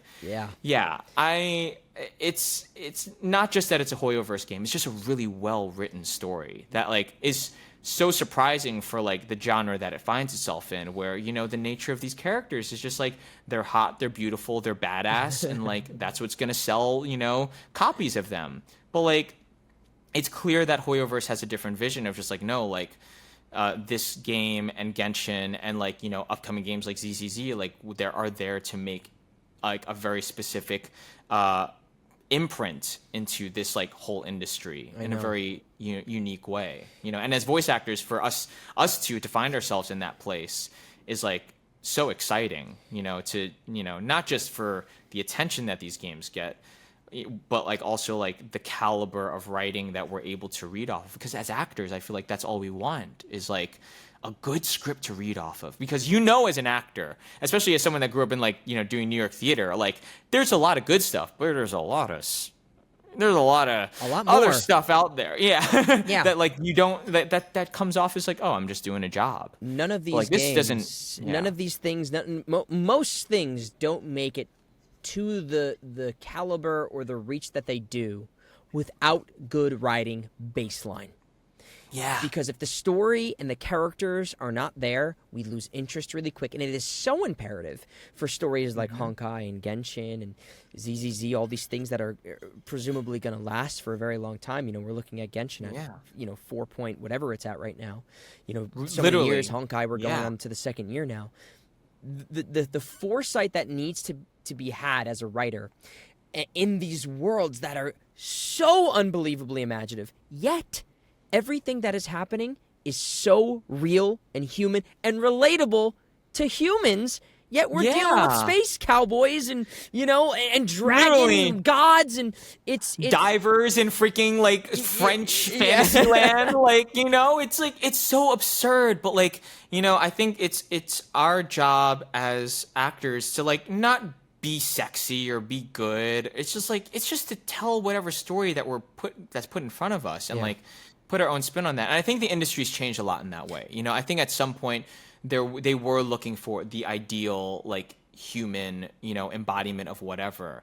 But I think nowadays, just with the nature of, like, how much stuff is out there to, like, watch and read and listen to, I think more people want, like, people that are, one, either going to sound like them or feel like them, or something that's going to surprise them completely. Like, because, like, at the end of the day, going back to the point we were talking about earlier, the nature of having so much stuff is that there's going to be fatigue at the end of the day, where people are going to be overloaded by all these things. So you can only hope as a performer that you bring something that's, like, what I perceive as fresh and new is just kind of like, it's like a unique perspective to tell on something that has been told many times, like, which is what I think, like, so many musical artists are doing nowadays. Like, you see people like Chappell Roan and, like, Billie Eilish and stuff like that. They're, like, very familiar genres. Like, it's pop music. It's like, but it's their unique perspective on it. Right. And, like, as an actor, you hope to bring that because you live through a whole, bunch of life experience that you don't have to necessarily directly draw on. But, like, as you're reading lines, you're like, oh, I recognize where that sits for me, and however it's going to come out is going to come out. Like, if it ain't going to sound, good and hot or whatever, like, that's fine. Too bad. That's how the character is, And I think that's a huge part of what people are shifting that desire for in these games is that real grounded performances we keep hearing. But like you're saying, every story has been formed in one shape or another throughout history. Like, how many original ideas really are there? How many are being recycled and stolen from various different things? But the thing that is so unique, which is so simple at the end of the day, is just a real human experience and the truth of those moments. And that's something that I see in your performances and in a lot of our colleagues' performances now is the real honest reaction from a human that has had. And this is something I always try to empower artists and actors with is you sitting here right now, me sitting here right now, the life that we have lived. If I say something to you or you say something to me, we're never going to have the same exact mind synapse connection because our life experiences are so unique based off of everything we've seen, done. And while we all have similar things, we all brush our teeth, we all go to bed, the way we think and the way we get to our thoughts is our superpower. And that's what we're people like you and other great artists are bringing to these roles is just these real human connections, which is like, you can't act real and human. You can only be that and bring that. You can't, like, there's no, like, okay, I'm going to give you a real grounded performance right now. It's so antithetical to how that actually happens. You have to just surrender to whatever it is. You do all your homework as the actor. You get all the information you can. You find whatever it is for you that's connecting to this character. But once you've done that, it's like once you've built the car, you just got to drive it. You can't. You just hit the gas. You don't try and, like, you're not trying to, like, do all these different things and flip all these you just drive, you know? Yeah. And see where it takes you. Right. I think like another art form that like does that so well is like stand-up comedy. Like there's so many incredible stand-up comedians that like, there's obviously a musicality to the performance, but every stand-up comedian that you can like remember in recent years has such like a unique way of driving that car. That same car. You hear the same jokes, my ex-person left me, or like, I fell down and like whatever. It's like you hear those stories all the time. But like their eyes, their ears, their body experience it in such a unique way that makes it so relatable and funny and consumable. And like as an actor, you're looking for ways to do that, but like it's so unintentional too. Like you can't be like, I want to be relatable to that person. It's just kind of like, no, I have to like just do it. I just have to do it. So I like whenever every like event I go to, like I have a folder of things that I bring back, as so many of us do. Same. I got mine back there. Dude, there's this one letter that I still have here that I broke down and cried because they wrote in this letter that like all these little things that are in my brain when I'm like reading for Dan Heng and like every story past shit I'm lucky enough to come back for. It just like someone saw exactly into my mind, and it was so like the fact that they got that is so special. Like I will like forever be thankful for the people, like despite us talking about that, how like we can't aim for relatability. I'm so thankful and grateful for the people that do find our performances like they find themselves in there. Yeah. Like I remember on early stages of the game, someone on TikTok was like posting videos of like Dan Heng and stuff like that, and then they were like, he sounds just like me. Like he sounds like someone that like I can deeply connect with and like I haven't seen represented before. And like that's such like what an honor, what an honor to have someone say that to you, because like to have people recognize that and like see the work that you're putting into it that you aren't even conscious of doing be recognized. It's like you suddenly see that reflected back and you're like, oh my God, it's I think like that's probably the most rewarding thing. And like to be a part of a group of people that are so encouraging of you continuing to do that. Like I remember when Penacony dropped and there's a new cast of people that come in and stuff like that, but we were all like jumping into a group chat being like, you were amazing. No, you were amazing. Like the way that this scene worked out, like, oh my God, like it's so, it's such a beautiful exchange of just like, we see each other in our performances as well. And like that's going to influence our stuff moving forward, because like you and I, are lucky enough to be in, projects that are going to have like a life, And another unrelated but sort of related thing was like, how cool is it to be in properties that are so accessible to people? Like gaming has become, the video game world is so interesting because it's accessible but not, because you have games like this where it's like clearly people are spending bankloads of money on it, but like the base of it is free. Like you can play through the whole story for free. You're getting like really like solid pieces of story and like animation and like gameplay that's like, people would charge like $90 for at a time, Absolutely. And like those are games that exist too. Like, I love Elden Ring, but Elden Ring, pre-ordering that was $90 out of my pocket. And like kids out there, especially a lot of kids that love playing video games, they don't have access to that. So to be part of a property that in a way makes itself so, easy to play, like that's crazy to me. Multi-platform, you don't have to be, there's no like entry. I mean, most people, obviously not everybody, but most people have a phone that can play it, or if they can play it on a laptop or a computer or PlayStation, I feel like it is very accessible for people to enjoy it in the way that they like to enjoy it, and there's, I'm seeing people all the time. I meet people who are like, I'm not what you would define as a gamer, like whatever that is. I get these conversations all the time, but they are able to enjoy this story and this game because it is so accessible and because the story is so rich and there's something about it that they find unique to them, So it really connects a lot of people, and I find that so beautiful, and it's amazing. It really is amazing to have like us growing up, we didn't get anything for free. We didn't get these games for free, Right, like we were going to freaking like get Metroid, Zero Mission for like $45-$50 or whatever it was, and like we were asking for our parents to pay for it, and it's like, like that.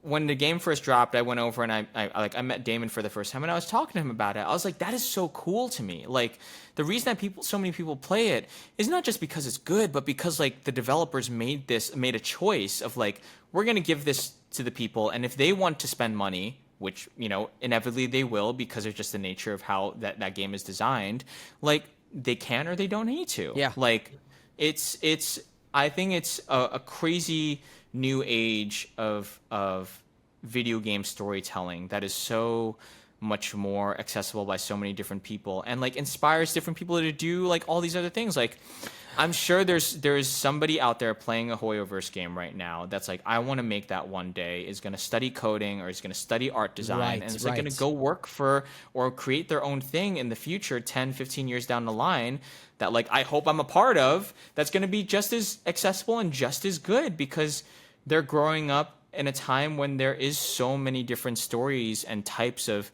stories being told. Like I feel like this whole conversation that we've been having is about storytelling. Absolutely. Which is like, like you can, all the technique aside, all of the tips and tricks that you're given, like it, at the end of the day, it's just different ways for people to just access the type of thing that they want to be saying and doing and telling, like, and I think that I hope that our work that we have done and will do and many other things outside of Hoyoverse, like, are going to hopefully inspire people to do the same. Like, that's always what I've been wanting to do. Like, that's, I think, like, I don't know, like, I would love to hear, like, what kind of, makes, like, what kind of drives you. But for me, what drives me is, like, the fact that it's, like, I just, the fact that I get to know that people want to do the thing that I want to do because of them consuming my stuff. Yeah.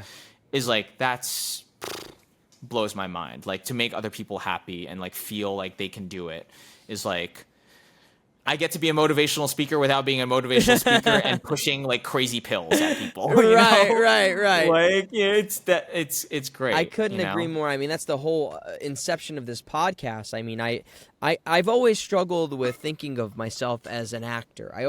Or even a voice actor or whatever. I've always struggled with like defining myself as that because I love the storytelling process, and my outlet for that isn't always through being an actor or a voice actor or something. I've worked in the film industry, I've done so many different things, and it always comes back to a story. Like, I can go on a stage and perform, I can just talk and feel all these emotions and stuff, right? Yeah. But that's a very, like, if there's no context for what those emotions are in a story, it just feels very selfish, and it feels only for me.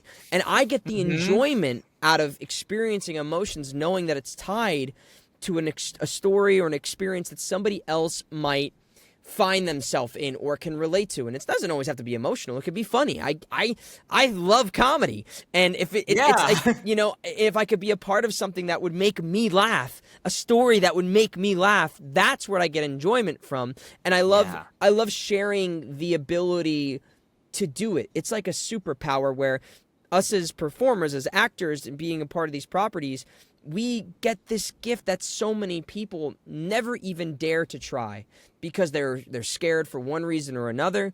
And if I can give somebody a little bit of encouragement to say, we all have the power to be a performer.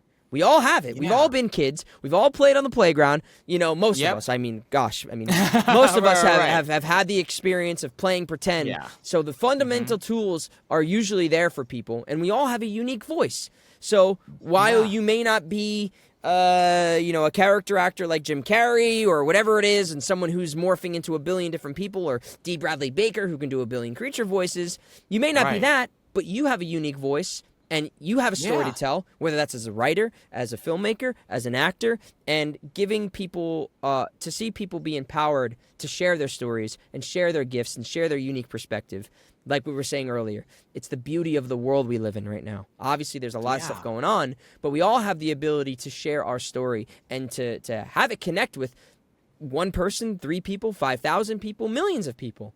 And that to me is the gift of this industry and these properties, because it touches so many people and it inspires so many people, like you said. So I'm eternally grateful. I would love to quickly jump in, and before I want to ask a few more questions here that are very important. Of course. For me. Yeah. We're hanging out. Cool. You know? All right, bro. I like to be respectful of people's times here. Of course, yeah. But I would love to know, because you're from New York, and typically, most people may not know this, a lot of these games are recorded with LA talent. So I would love to, specific. I mean, there's people all over the world, and we've seen it. But I would love to know what your experience was getting the opportunity to audition for Honkai and being somebody who's not, located in LA and having that come to fruition. I would love to hear that whole little journey.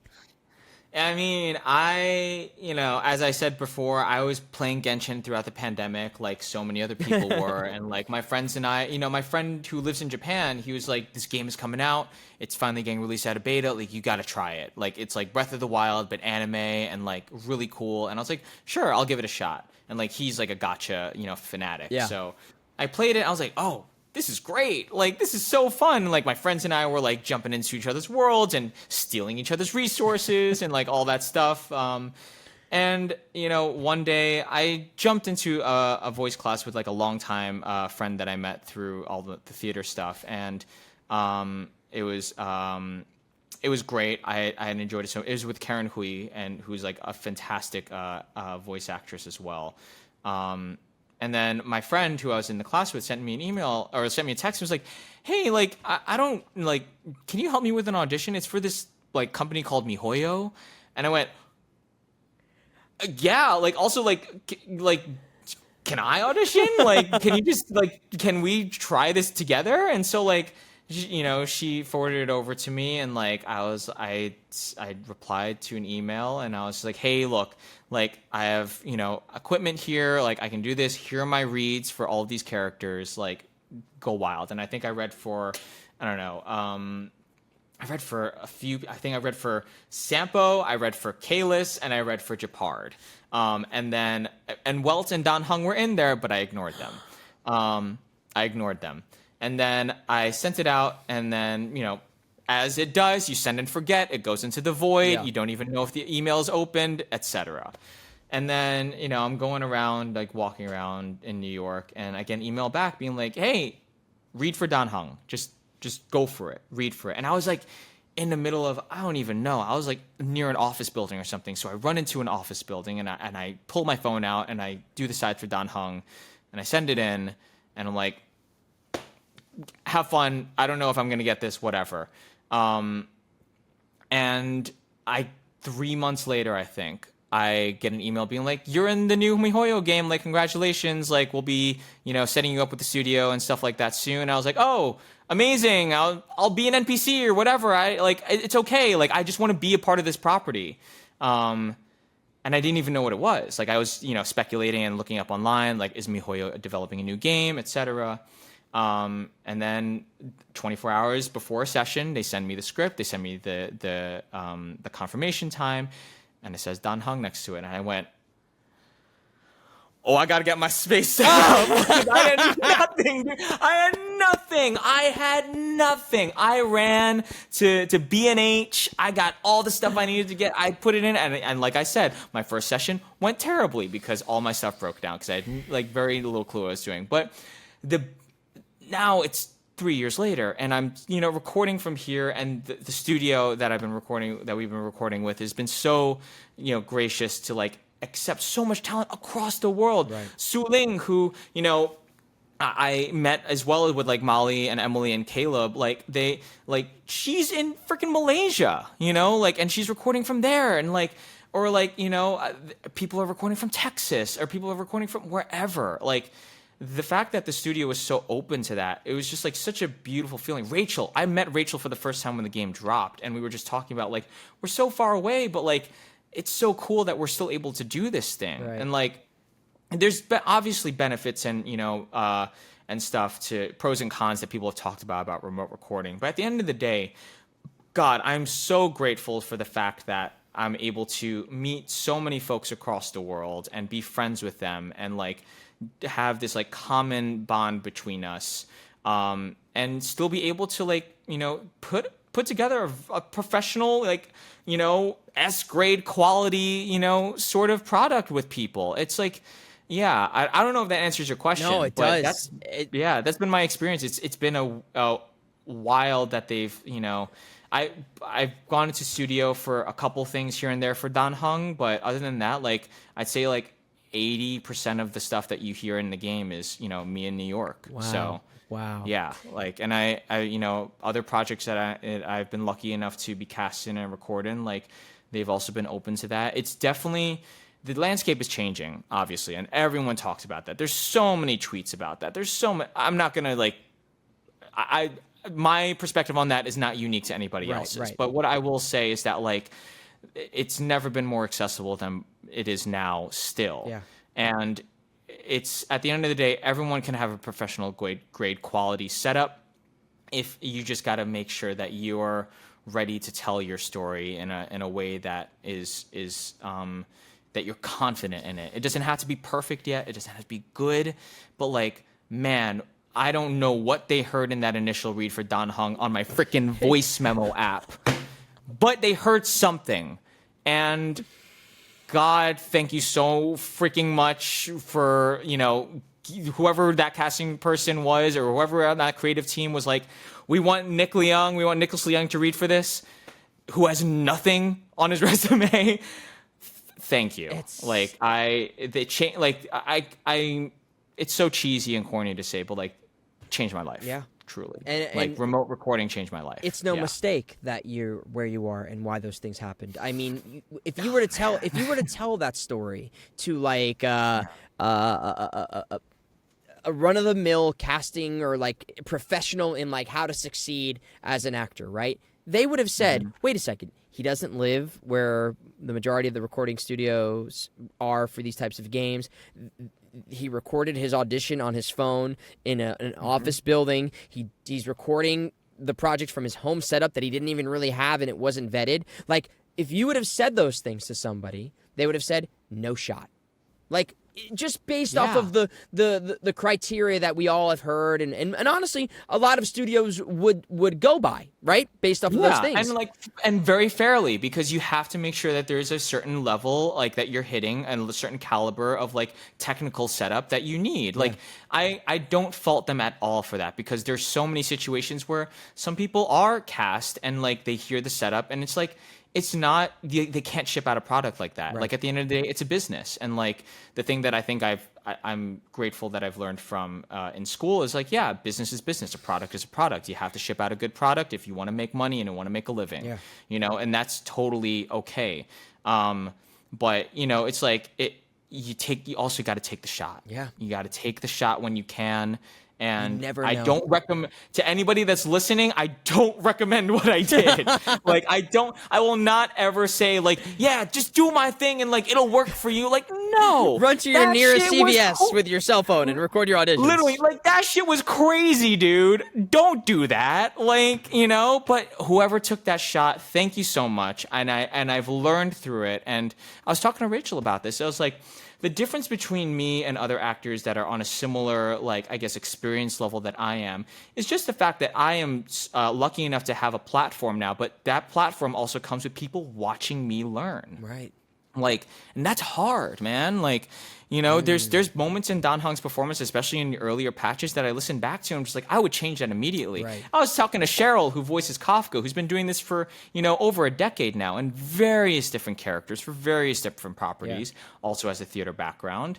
And she was just kind of like, I listened to that stuff in my first year of voice acting, and I hate that. You know, like, I'm paraphrasing. She didn't like say that, but you know, it's just like, you learn, and like, I'm lucky enough to have this stage that I'm standing on and like able to give this character like life in the way that I do. But at the same time, it's terrifying watching people, like having people watch me learn on the job. Yeah. And that's what I did for Dan Heng. I learned on the job. And that is a unique experience that doesn't happen to a lot of people. But when it does, like, I now understand all those actors that like get cast in like these, you know, Marvel and like huge IPs that, you know, were like they were confident enough to know that like I'm gonna do that one day. I'm gonna make a difference in whatever I do. I'm gonna do that one day. And then it happens, and like they're learning, and people are like, you know, nitpicking their stuff, and that's difficult. Right. Even on a technical aspect, like some people like you listen to some performances and like from other people, like no one in particular, but it's just like you hear how they've grown and how they've like changed into the characters that they've been able to luckily like stay with for multiple years, and you're like, wow, that is wildly different. And like that is not the way it was before. It's not better or worse, it's just different. So that's like a little tangent that, but it really does, you know, very much so. And crazy. it's crazy to be in this public eye and to have it be a concurrent thing. Normally, the way media is, like you record a game, it's out there, the game is done, and that's it. Or there's a movie, and the movie is made, and the critique is there. But we have this unique position where things can change. I mean, even with Fremine, because I play it myself, sometimes I'll hear things, and I have those similar influences. And not that I'm critiquing myself to the extreme there, but there's a part of him as the story progresses where I find new things and I'm like, oh, that's another ingredient I can add to the soup, and that can be now a part of this soup as he's growing and as I'm learning new things, because it's not like they give you the entire backstory of this character. You can only live with what you have. So as I gain new information, my performance changes a little bit. So it's the beauty and the uniqueness of these type of properties, I think. Yeah, it's like it's similar to the feeling of going into a table read with the writers, you know, of like it's like you're learning what happens to your character in the moment, of like, and like that. Even on a different extreme for voice acting is like sometimes you're reading it the day of on the screen, and like you have to like figure out where you're going to put that ingredient and how much of it you're going to use like in the moment, which is like, you know, scary but also exciting, and like teaches you a lot about all the other things that you do creatively, you know, of just being able to like think about those things on the fly. You know, and like the thing about remote recording that I'll say is like the faster that you can get your setup and the faster that you can get your mind out of what your setup is like, the easier it's going to get for you. Yes. Because like at some point, I don't know when, there was a session I had for Dan Heng where I was like, you know, playing with the game and stuff like that and making sure that everything was kosher. And then like my either director or engineer said something. He's just kind of like, I can hear you playing with the knob. Stop. Like just sit in it and just like, we'll adjust things as you're going. Like, we got you. Like, we've done this before. And I'm like, all right, fine. You know, like, I don't even know if they remember saying that to me, but that was crazy to me. It's like, stop touching the knob. Don't touch the knob. Yep. Like, the less you think about the technical aspect, the easier it's going to be for you and the better your performance is going to be. Oh, God. And like, that's like, you know, you get so nitty gritty about like, oh my God, am I sibilant enough? Or like, oh, it's like, was that like, you know, there's so many technical things that you can fix, but like, you hear, going back to the music thing, you hear so many good recordings and amazing songs that like, you hear those quirks. I'm going back to Billie Eilish. Yeah. The opening to her album is her taking her Invisalign out and saying, my Invisalign are in and this is the album. How much rawer do you want to get? She raw dogged that intro. Like, you know, like the technical aspects can be smoothed out. Technology's crazy now. You can declick your voice by buying a $30 plugin. I do it every day. Like, right, no, literally, save so much time. And you know what? The less that you have to think about that, the easier it's going to be to do the things that are actually meaningful. That is, you know? something that is I don't think I've said enough, or even at all. It's that's such a good perspective, especially for remote recording. Is there is such a thing where as someone who's remote recording, you are your own engineer to at the very least, to the extent that you have to set your gain and make sure that things are able to be heard, or they're not over modulating and things of that nature. You know, you need to be an engineer to a certain extent. But for a lot of people, that can be a hindrance to just being locked in to what is already such a hard thing to create this reality to. Yeah. Because it's the closest thing I can relate it to is green screen acting. Because you're in this box, or you're in this room, and you're in this darkness, and there's nothing tangible but your imagination creating the world in front of you. Because a lot of times people may not know this either.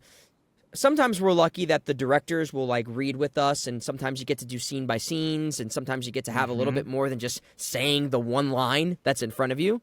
But it's really just you and an iPad acting these scenes. And that is it. So I always think that dubbing doesn't get enough credit because in other countries and other languages sometimes they do group records. They do have, they're on stage, they have the scripts in their hands. Yep. But it's us and the iPad and our imagination and our reality. And an engineer and maybe a director there in person. Like we are like to be in a project that you're lucky enough to have like the whole team there. Like it's amazing, but like that's not the standard because it moves fast. Like this world moves so fast where you're like churning out episodes on episodes and episodes. You're going to a studio. All right, here's a patch that I have to record for really quickly. Here's a DLC that I have to jump in for. Like, there's no time to invite everybody in there unless the client says, we want to get this one right, you know? And like, that's when they like bring in and they pull out all the stops and stuff like that. But that's not the standard. And like, I do think that like there needs to be more laurels given to actors that churn out truly like life-changing, breathtaking performances on their own in that studio. Yeah. Like, I mean, like, you know, talk about recent dubbing, like the Attack on Titan finale. I don't know how they recorded that, but like hearing every single actor go in and give their whole self into those characters, which is like, that's like, you know, probably the highest stakes storytelling that I've watched in, you know, so long. In an anime, but for like, sure, yeah. Yeah, but in anime, for sure. Yeah, exactly. And it's like, but they're probably standing in that Crunchyroll booth by themselves with their director, who is fantastic, and their engineers, and like, you know, they're doing their thing. Yeah. And like, they have to imagine the whole scene for themselves, or just watch whatever 3-second clip that they have to dub to really quickly. You know, it's so crazy. Okay, so now we're all relieved. Everyone's back here. 2 really fun questions, and then we'll get to, you know, our goodbyes here, unfortunately. But I would love to know, is there a favorite scene that you got to record? And is there a favorite scene that you have from the game in general? So yours that you got to record, and one from experiencing as a player, as an enjoyer of the game. Yeah. Oh, man. My favorite scene that I've recorded so far. Oh, man. I always say anything with March. Anything that I'm able to play off of Skylar with, like, it's great. Because I hear Skylar's voice so clearly now. And it's so easy to jump off of. And, like, those are moments where I'm really able to, like, you know, bring out Dan Heng's, like, Dan Heng can be the punchline in those moments, you know, which is, like, very rare for him. So I think that, I think recently, I mean, there's 2. My favorite scene that I was able to, like, really bring a lot of, like the dramatic, emotional character side was, like, you know, the animated short that we did.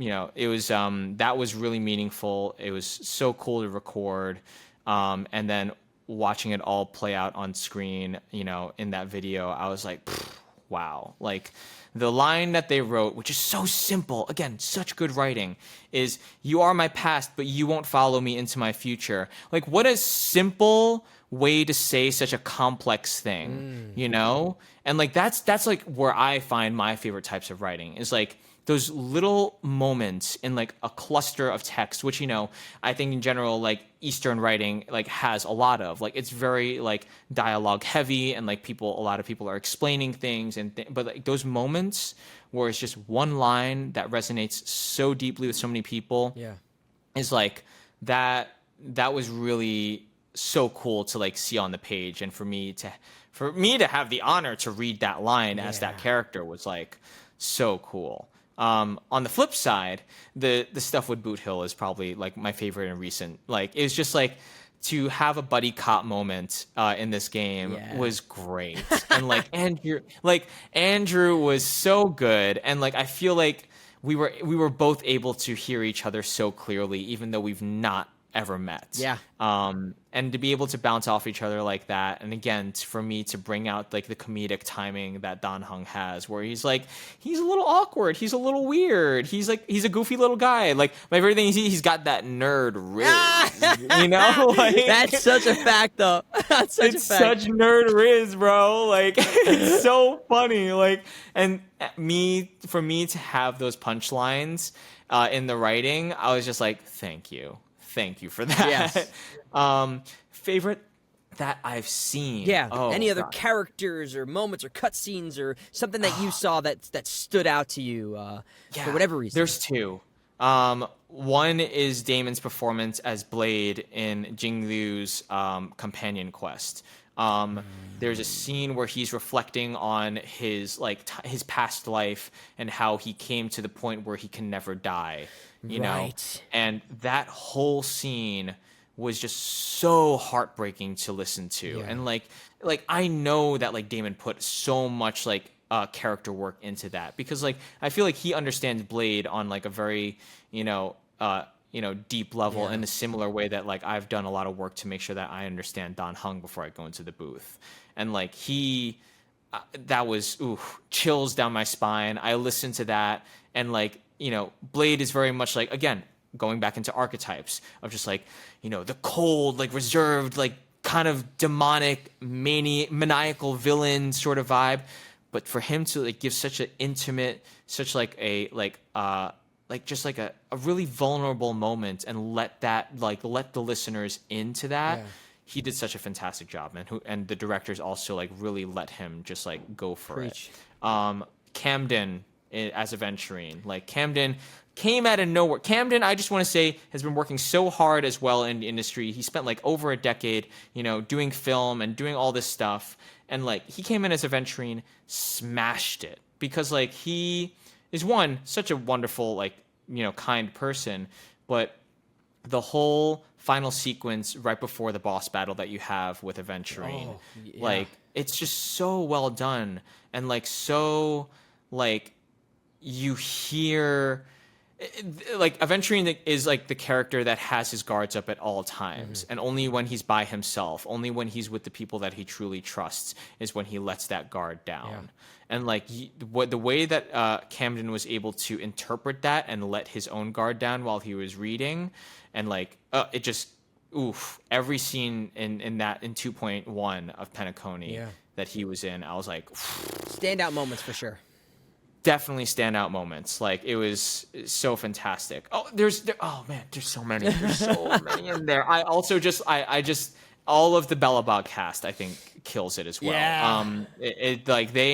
I want to give a shout out to them because they set the bar for the rest of the game when it came to performances. Like those characters are so rich and so well done. Molly, Emily, Howard, who's Luca, Elizabeth Maxwell, who's Natasha, Natalie Van Sistine, who's Serval, like all of them, Bryson, they're all I'm forgetting so many people, but they bring so much life to that first world that you land in, and that sets the standard. Absolutely. Like, they set the bar for the emotional caliber that you're bringing into this game. And those companion quests, those main story quests that you're playing through, they knew exactly what they were doing. Like they went into those characters, and they knew the beats. Like the whole scene with Zila and Branya, who, as they're discovering that they were brought up in the same orphanage. Like what a fucked up story to tell. Yeah. Like, and two, like there's those small moments in like a fantastical world. Like that's like why people love D&D. That's why people love Lord of the Rings and all those things. It's like, it's the really epic moments that are like incredible, but it's also the small moments in like the traveling and the journey that are really memorable as well. I think what you were like, go ahead. One more. I'm so sorry. One more. Adam Michael Gold, who plays Argenti and Tail. My favorite. Dude. Oh my God. Argenti, camp. Theater. Absolute theater. Like he is so He's an good Into at what the he Woods does. prince, all in all. Oh no, absolutely. Like he is. I listen to his stuff and I'm just like, damn, how lucky we are to have him, in this cast and like embodying two different characters on two different sides of the spectrum. Because Yeah, and like also like his quest in the Trailblaze interlude as Tail, like that was also very like, heartfelt, in the sense of like Tail is also like the tsundere type, but like you get a lot of the feeling of like he loves, Hua Hua, and like, Courtney and him play off of each other so I loved all well. that stuff. It was great. Like that was easily a good gem for me. I know I just called out like 5 different scenes, but I love they're it. all like, yeah, I love those people, and I love their performances. That I'm a big fan always. I appreciate that, and I love that you spread the love like that, because it is such a collaborative effort, and I think it is an impossible question to answer because there's just so much and such difference. It's so diverse in the way that they tell story and the way that they embody character. There is something for everybody. So I appreciate you spreading the love the way you did. And finally here, before I let you go, this is something I try to ask most guests when I remember, which has been we're probably at like a 90% right now throughout the whole podcast. Cool. That's a good success rate. Good ratio right now. Good doctor ratio. Hey. What is an experience you've had in your life? Doesn't have to be related to the industry. Whatever comes to the top of your mind, something that had an impact on you, an experience that maybe either taught you a lesson or gave you words of wisdom, or something you walked away from and it changed you, that you think sharing a bit of that experience that you went through would be helpful for our listeners, or would be inspiring for our listeners. It doesn't have to be a piece of advice. It doesn't have to be something related to the career. A lot of times I just talk from like, the other day for the first time in my life, I stopped and I smelled the roses, and I hadn't realized I'd done that in a moment. I literally stopped and smelled roses, so is there something that comes to mind to you, an experience you've had recently or in your life that always kind of lends itself to being something that if you shared it might influence someone in some way? Yeah, there is. It's something I've never actually like spoken about openly, so it's kind of weird, but it came to the top of my head just now. Let me answer that question. I just want to Google something really quickly, and I will answer that real fast. 1 second. You got it. I want to get it right. No, that's I listen. Yep, there it is. Okay, good. I got it right. I had a friend in high school who has passed away since then. His name was Kyle Jean-Baptiste, and he was like one of the most talented actors I've ever met in my life in high school. And people, around school, like, kind of poked fun at him because he was so confident in the fact that he was always saying like, I'm going to do that one day. I'm going to be on Broadway. I'm going to do that. And he did. Before he passed away, he was in, I believe it was A Bronx Tale. And he killed it. If he was still around, he'd be, a regular on all the stages for sure. Because he was such an incredibly, like, one, just a beautiful human. And 2, just a powerhouse on stage. Like every time you saw him on stage, I was like, damn, man, I'm watching him the whole time, and like I can see that he's having the time of his life every time he's up there. But the one conversation I had with him, I was sitting by the lockers with him and me and another friend, and I was talking about a show or whatever. He's like, I'm gonna do that one day. And I was like, why do you say? And I was like, I was also poking fun at him. I was like, yeah, of course you will. He's like, no, like I believe I'm gonna do that one day. I'm gonna do that one day. And he did it. He did it. And that has stuck with me since then, like, especially when he passed away. It was so heartbreaking for me because he did not know the impact that small conversation had on me, which is the fact that ever since then, I've been telling myself that I'm going to do that one day. And I will continue telling myself that. And when I got this, I guess in a small way, even if I didn't think about it at that point, like I thanked him for making sure that he was expressing that to me. I never said that out loud. Wow. I never said that out loud. But Kyle, he's a really special guy. His work was short, but it was so memorable, and I love him. Well, thank you love for him so sharing much. that, and sorry to hear about that, but that is very beautifully put into speaking your dreams into existence and the power that can have by... Yeah, I'm so sorry. He played Les Mis. He was Jean Valjean. Oh my he was God. the first Valjean. I think he was the first black actor to play Jean Valjean. Wow. I'm so sorry I misspoke. That was not Bronx Tale. It was Jean Valjean. He was the first black actor on Broadway to play him. Wow. He did it. He fucking did. Oh my God, it's coming back to me now. He said that he was gonna be the first black actor to play roles that were non-traditionally cast, and he fucking did it. Like that's the confidence that I want to always bring to the stuff I do. The fact that I'm gonna fucking do that, and he did it like with his whole heart. And every time that people saw him on stage, it was nothing but love. He was the highlight of that show. That's so like. Fuck yeah, man. That was like, ooh, man, I can't believe I misremembered that. Wow. He was the first black actor to play Jean Valjean on Broadway. That is, I mean, that is so inspiring for people, and I hope people hearing this will affect them the way it's affecting me right now, and I'm sure it affected you.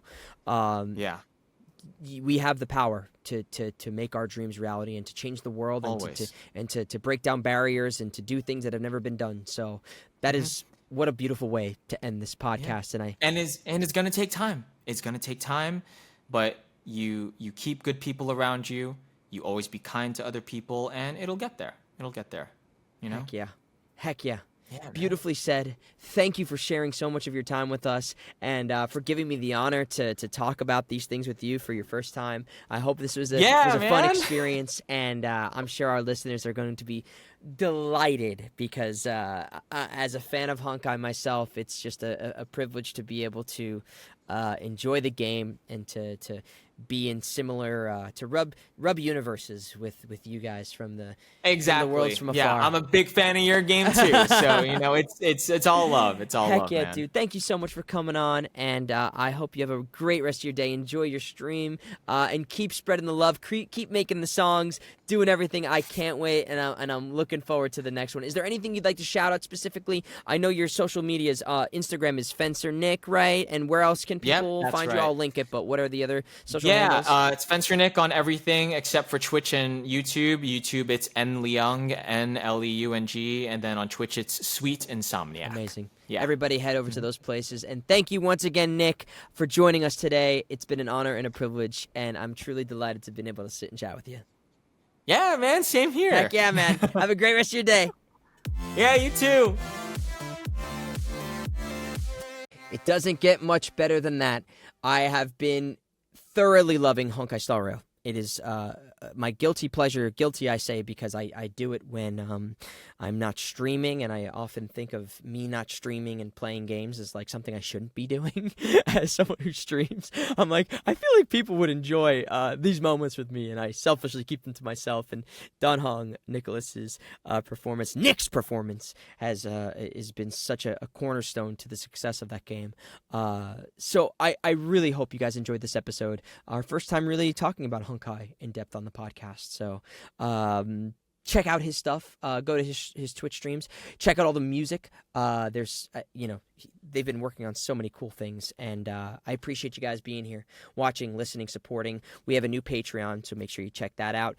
Give us a like and a subscribe on all the social medias, and be sure to leave a review on Spotify or Apple Podcasts. It helps people find the podcast and hopefully inspire them. So hope you guys have a wonderful day, week, month, and year, and I'll see you guys in the next one.